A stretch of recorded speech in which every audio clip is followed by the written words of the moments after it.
Bonjour à toutes et à tous et bienvenue sur NTD L'Actu, votre point sur l'info de ce lundi 10 juin, une actualité très riche aujourd'hui.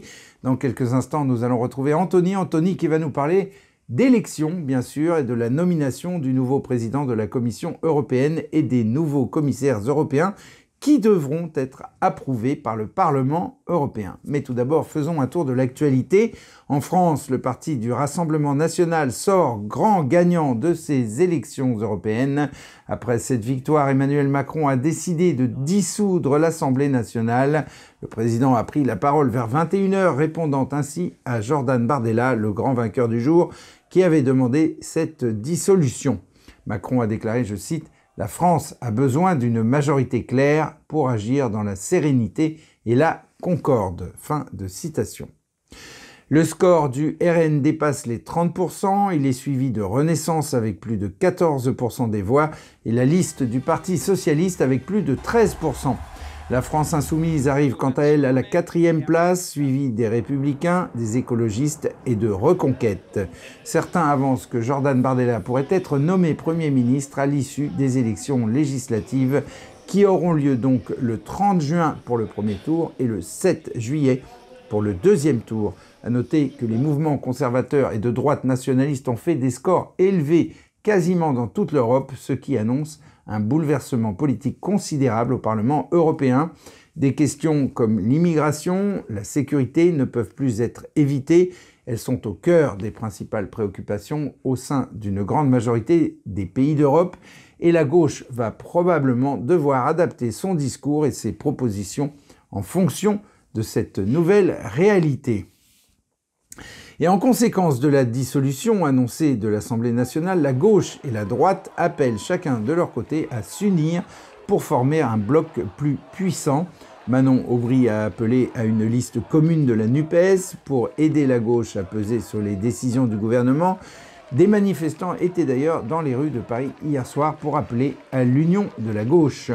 Du côté de la droite, Marion Maréchal de Reconquête a appelé les différents partis de droite à s'unir, du Rassemblement national au parti Debout la France de Nicolas Dupont-Aignan. Les prochains jours s'annoncent intenses sur les réseaux en termes de communication politique et de tentatives de mobilisation des votes. Et Christophe Deloire, le directeur général de Reporters sans frontières, est décédé à l'âge de 53 ans des suites d'un cancer fulgurant. Il occupait ce poste depuis 2012. Le président du conseil d'administration de Reporters sans frontières lui a rendu hommage. Et il est temps maintenant de retrouver Anthony. Anthony, c'est à vous. Merci Rémi. Bonjour à tous. Alors que dimanche soir, les résultats des élections européennes sont tombés, le processus de refonte des autorités européennes continue. La prochaine étape sera celle de l'élection du nouveau président de la Commission européenne et enfin, celle des nouveaux commissaires européens. Et aujourd'hui justement, on a eu envie de vous parler de l'homme donné favori au poste de commissaire européen, le ministre de la Santé belge, Frank Van den Broek. Car depuis plusieurs mois, ce poids lourd du Parti socialiste flamand fait beaucoup parler de lui de l'autre côté de la frontière.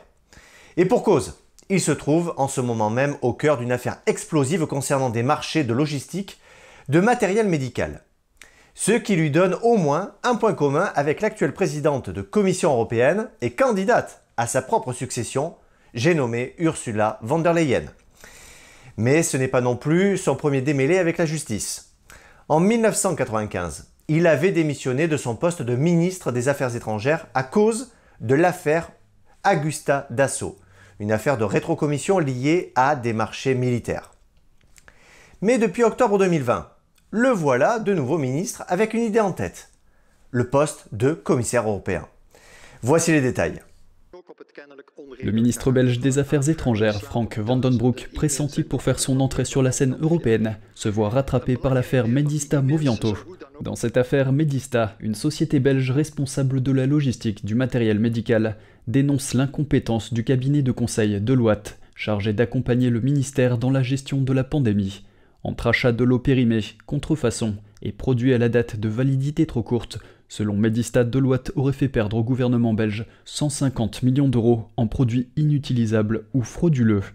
Mais contre toute attente, en janvier 2022, la haute fonctionnaire en charge du dossier défend Deloitte et accuse Medista. Le mois suivant, Medista envoie un courrier au ministre Van Den Broek qui prend lui aussi la défense de Deloitte. En février, Medista perd finalement ses marchés au profit de Movianto, une filiale du groupe français Walden, sans infrastructure en Belgique ni licence pour gérer la distribution de vaccins. Medista avait alors saisi le Conseil d'État belge avant d'être débouté. La dirigeante de Medista fait alors appel à Black Cube, une société de renseignement créée par d'anciens agents du Mossad. Au cours de son enquête, Black Cube obtient des enregistrements vidéo du directeur commercial de Movianto et de la haute fonctionnaire, avouant que l'attribution du marché à 50 millions d'euros avait été convenue en amont de l'appel d'offres. Puis en décembre 2023, suite à la publication des vidéos en question, Frank Van Den Broek se voit contraint à organiser une conférence de presse pour annoncer un audit interne. L'audit pointe alors les fautes déontologiques de la haute fonctionnaire tout en dédouanant le ministre. Au cours des 3 dernières années, plus de 120 contrats confidentiels avec l'industrie pharmaceutique ont été soit prolongés, soit conclus pour un montant total de 2,8 milliards d'euros, soit près de 60% du budget belge consacré aux médicaments. Le ministre Van Den Broek reconnaît lui-même un manque de transparence dans le cadre de ces contrats confidentiels, menant à un problème démocratique. Évidemment, un audit mandaté par un ministre qui sert à dédouaner ce même ministre, ça pose question. Du coup, l'opposition menée par la députée nationaliste flamande Kathleen De Porter réclame une enquête judiciaire indépendante. La députée dénonce un mensonge flagrant et a demandé en début d'année la démission du ministre Van Den Broek. Mais malgré les controverses, Frank Van Den Broek, lui, maintient sa candidature au poste de commissaire européen. Du coup, s'il devait intégrer la commission, cela pourrait affecter la confiance, déjà en berne, des citoyens européens dans leur autorité. Après tout, entre les RKI Files en Allemagne, l'affaire McKinsey en France, le Pfizergate de von der Leyen et maintenant cette affaire en Belgique, les scandales entourant la gestion de la crise Covid se multiplient. Mais voyons les choses du bon côté. Au moins, toutes ces affaires sont dévoilées, les unes après les autres. Et comme on ne peut résoudre un problème qu'en l'ayant exposé clairement, c'est plutôt un bon début. Qu'en dites-vous? Rémi, à vous l'antenne. Merci Anthony, et si vous aimez nos émissions, n'hésitez pas à cliquer pour vous abonner et à liker la vidéo et pourquoi pas nous laisser un petit commentaire, cela pourra amener plus de bonnes personnes à découvrir nos émissions. Merci. Et en Israël, le ministre israélien Benny Gantz a quitté le gouvernement dimanche, laissant le Premier ministre Benjamin Netanyahou sans pouvoir centriste dans son gouvernement. Lors d'une conférence de presse, Gantz a déclaré que Netanyahou, je cite, « nous empêche d'avancer vers une véritable victoire », fin de citation, et que la politique obscurcit les décisions stratégiques prises par son cabinet.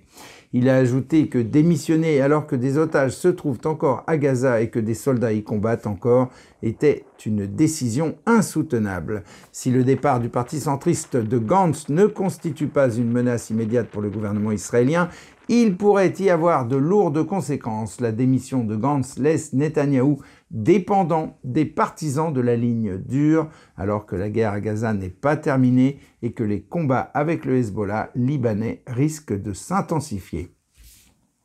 Et à Gaza, 4 otages ont récemment été libérés par les forces israéliennes, une force combinée de commandos d'élite du Yamam et de combattants de l'unité opérationnelle du Shin Bet ont mené un combat très intense pour leur libération.